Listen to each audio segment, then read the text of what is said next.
Welcome! Today, we'll learn how to download your Gemini conversations as a PDF using Canvas mode. First, open the Gemini app on your device.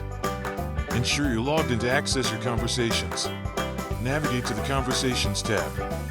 Here, you will find all your recent chats neatly organized. Select the conversation you wish to download. Tap on it to bring up more options. Now, click on the Download as PDF option. This feature allows easy exporting.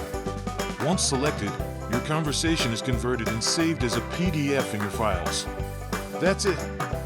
Your Gemini conversation is now ready to view or share as a PDF. Using Canvas mode in Gemini makes saving important conversations effortless and efficient. Remember to explore other features in Canvas mode to enhance your experience. Thank you for watching. Happy downloading!